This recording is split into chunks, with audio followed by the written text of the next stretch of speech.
not going to be able to function if you tell on him, if you report him to the police. Now, he's going to be investigated. He may lose his job, his career. Maybe he deserves to lose his job, his career. Should that woman or any woman in America live in fear because you have some man, because the country, his profession wants to protect him, and say we need him more than we need this woman who's been beat up or threatened? Well, think about it, too. One more thing in the Super Bowl that you brought up, Big C, that Osweiler did not play in.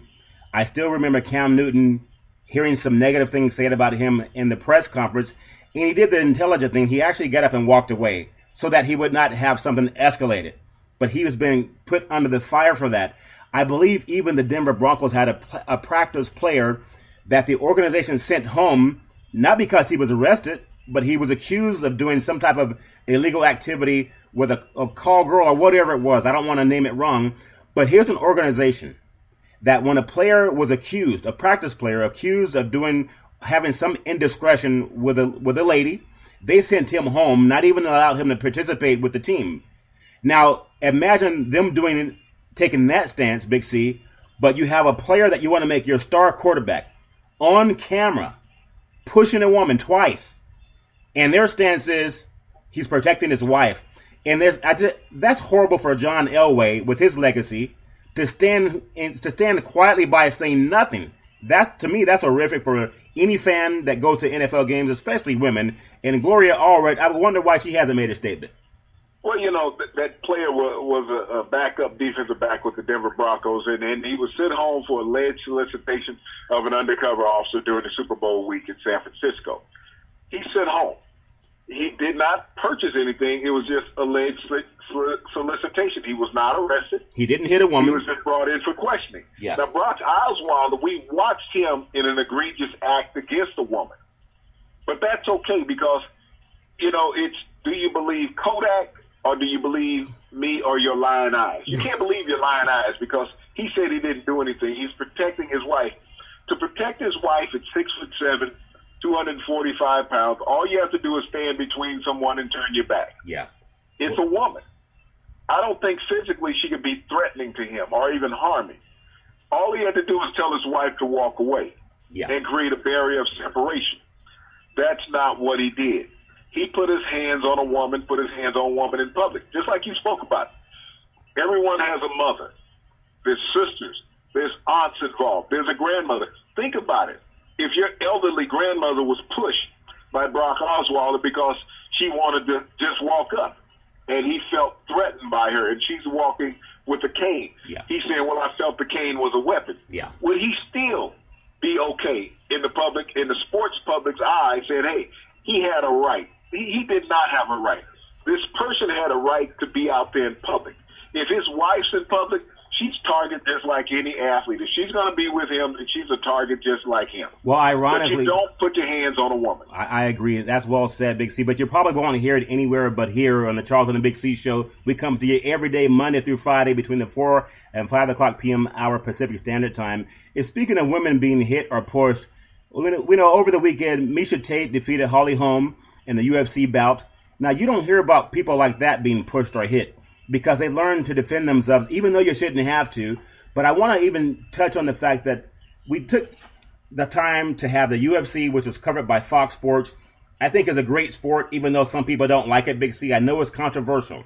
But Nate Diaz with a 20-10 record defeated Conor McGregor with 19-3. But McGregor, I know you talked about Ali and you talked about Mike Tyson and some of the great fighters, guys that were paid to hit people, not a pro athlete pushing someone, but guys that were paid to hit people and made millions. Conor McGregor is the first UFC fighter to pocket $1 million for the fight, but $10 million in endorsements. And I know we talked about how UFC and MMA relates to boxing. Just draw that parallel again for those who think about the money aspect of this game. We know Floyd Money Mayweather with his $180 million versus in his last fight versus Pacquiao. Just size up again MMA.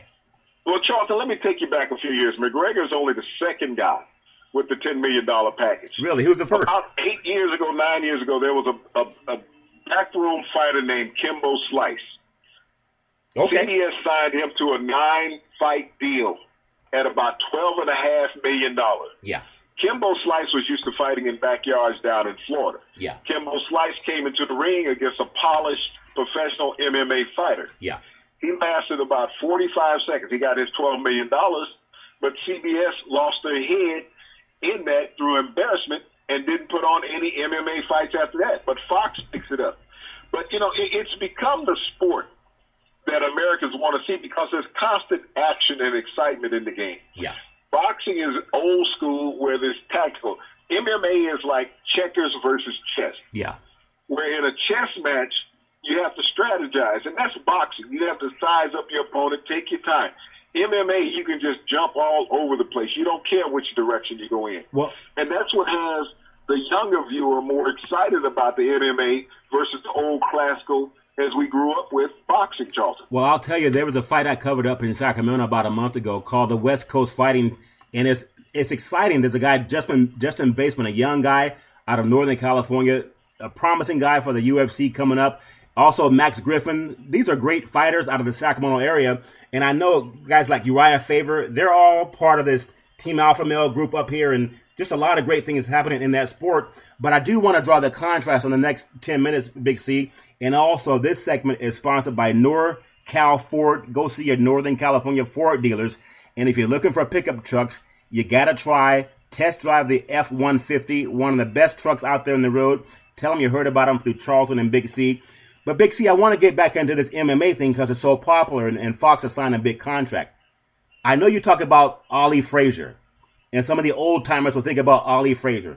In the next 10 minutes, you know how Muhammad Ali could hype a fight with Howard Cosell, the great late Howard Cosell. I remember meeting Howard Cosell back in about 1984. He could do everything. But what's happened with the great fights like the Ali fights and the Holyfields and the Tysons to now we're hearing guys like Conor McGregor and Holly Holm and Ronda Rousey? Well, if you really look at it, Ali actually crossed over into MMA years ago with a kickboxer out of Japan. This was going to be around 1973-74. Yes. Well, Ali fought this gentleman, and, they were trying to integrate the two sports with each other, but they saw that the tacticalism of boxing versus, you could be on the floor and grappling with the MMA just didn't, work at that time some 40 years ago. And so it just didn't mesh at that time. But MMA, a guy that I've known for a long time, Chuck Liddell, and a lot of people have seen him on the commercials with the batteries and things like that. Yeah. And Chuck, was one of the pioneers of getting that MMA kicked off in its early stages.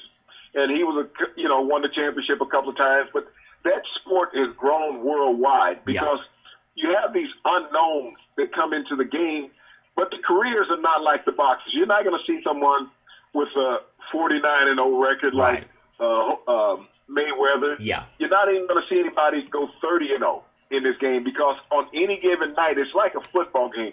Anybody can win. We saw Ronda Rousey. Everybody thought Ronda was undefeatable. Yeah. All of a sudden, Ronda got in. She's a grappler. She wanted to be on the floor with the ground and pound. All of a sudden, she finds another girl who can fight, and boom, she loses her title because she's forced to fight at a distance instead of on top of someone, Charles. Well, I think about some of the great fighters like Thomas the Hitman Hearns and Muhammad Ali and Joe Frazier, but I know you told me a story several years back about you were actually sitting in the seat of Sugar Ray Leonard. And I know one of the greatest fights I've seen was Sugar Ray Leonard, Roberto Duran, but you told a story one time about Sugar Ray Leonard was in your seat or you were in his seat watching another fight, Big C. Well, this was in 1988 after the Olympics, late that winter. Big Daddy Bo, his initial come-out fight as a heavyweight. Yeah. And he was in the Leonard camp. Leonard was sponsoring him. Yeah. And, I get to the fight, and I got a ringside seat, and I'm sitting there and Ray's in my seat. And they're like, look, Ray, hey, I paid for this one here. And Ray's a small guy. So, ironically, Ray was with his bodyguard. He didn't travel alone all the time. Right. And, the bodyguard and I, so Ray said, just take my seat, brother. And so we sit there and we were chatting. And ironically, the bodyguard and I were having a conversation, found out that we had both at one time played for the same football team. Well, that's incredible. That's incredible, Big C. And as so we were chatting over Ray, and Ray said, hey, here, take your seat, because I'm tired of sitting between you guys. Well, actually, something funny when you think about that. Some of the great fighters and some of the guys that have made boxing great. I'm one of the believers that goes against the grain. I think MMA is good, and I think it's good because it gives guys a chance.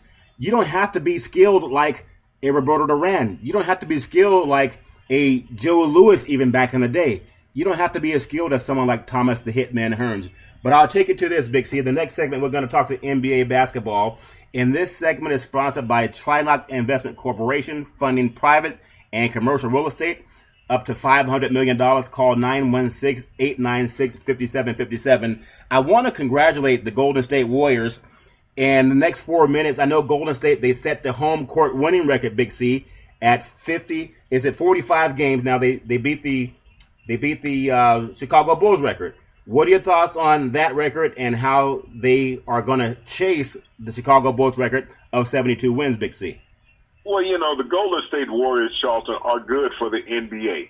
Whether you want them to break the Bulls record or not, every record is set out there to be broken, especially in a team sport. But the Bulls, that was an old school team. Look at what the Golden State Warriors are doing now. It's just unparalleled. Yeah. When you think about a team like the San Antonio Spurs, who only has 9 losses on the season, and they're not even being talked about. Yeah. You talk more about Cleveland as far as the NBA annals go versus the San Antonio Spurs, which have the second best record in the NBA. And it'd be nice to see those two teams play for the NBA title, but we know they're not going to cross division. Well, Stephen Curry, go ahead, Big C. The Golden State Warriors, what they do is that night in, night out, anybody can bail this team out. They don't look to a one player to take the last shot on the team.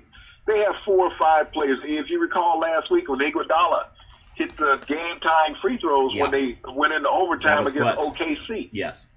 Anybody. And Iguodala's a 6th man. He's not even starting. Klay Thompson can knock it down. Draymond Green can knock it down. Andrew Bogut can knock it down. So this is a complete team with a great coaching staff. If you look at what Luke Walton, how he started off the season. Yeah. And he was an assistant coach filling in for Steve Kerr. So it's not just one individual or one coach.